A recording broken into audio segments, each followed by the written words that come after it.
Good afternoon, everyone. We are going to talk today about the emotional intelligence. Um, Let me start by telling you a story that actually happened to me this morning.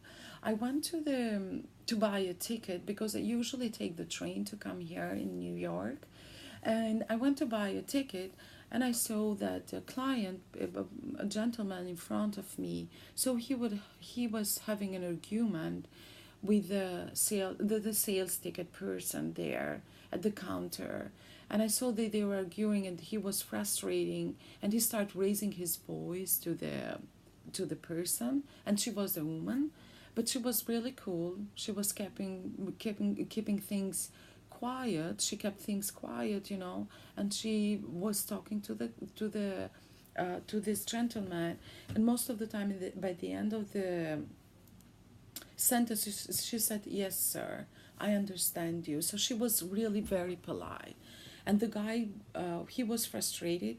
I'm not sure if he was right or he was wrong and what happened in their discussion over there. But the way he interacted was really frustrating, not only for him, but even for the rest of the people that were here, right? And I mean, it was a big line there. And I said I was looking at those and arguing, and the guy got totally red on his face, and his voice was up, and he couldn't, and he had a lot of moving and hands and this and that. And I said to myself, so this is really not a good example of emotional intelligence. Now today that I'm gonna have a speech about it.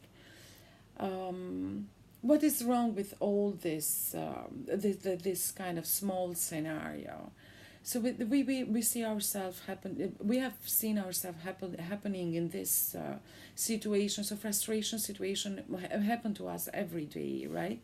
It's not that, but the way we react to these things, so it might be the fault of someone else, but the way we react to this is what does make a difference between how people manage or how people react to frustrating situations, right?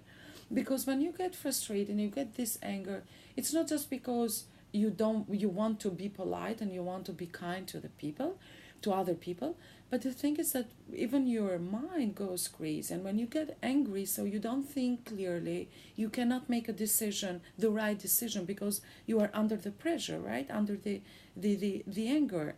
So we are not quiet to make a decision or to solve a problem. And probably there are people that keep it with themselves for a long time, right? So let me ask you, so how many of you have heard about emotional intelligence? Please raise your hands. Yeah, I see, quite a lot, right? So what is how many of you think that you use emotional intelligence like of kind of every day in your life, right? Raise your hands, please.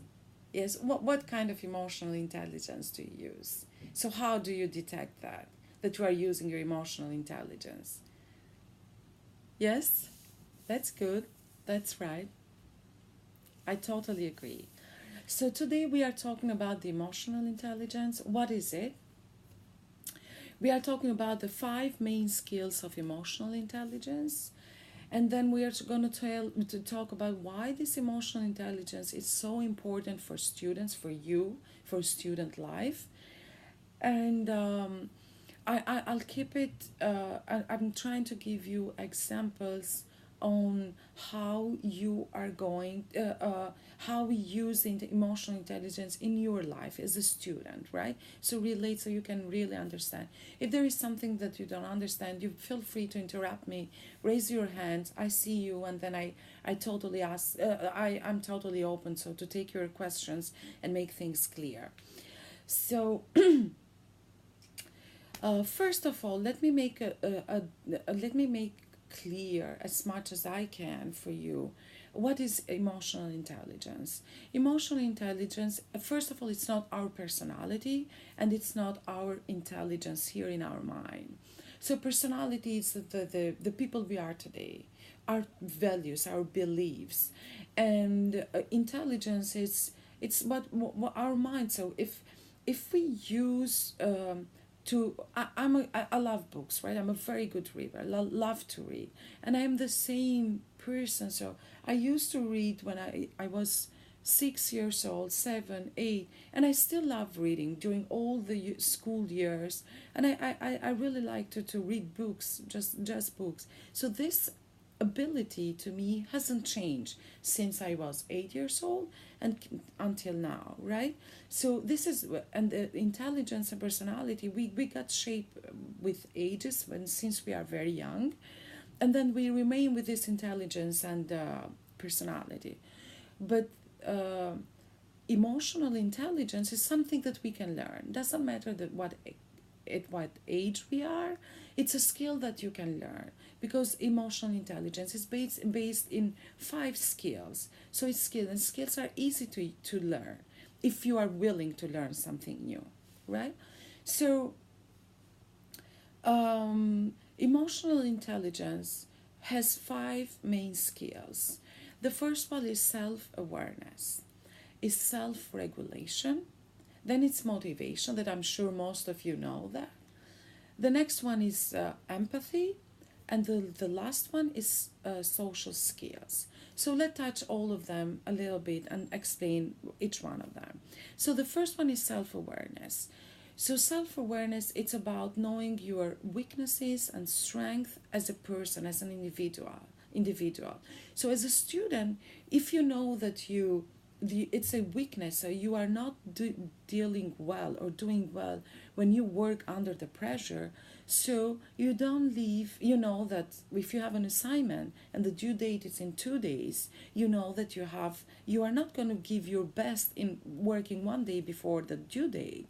So you start working on that 1 week before, 2 weeks before, in order to give the max, to get the highest grade, if you really are willing to get good grades. All right? So self-regulation, it's related to the fact that the next one, the self-regulation. So when you, as a student, let's say you didn't get the grade you expected for, right?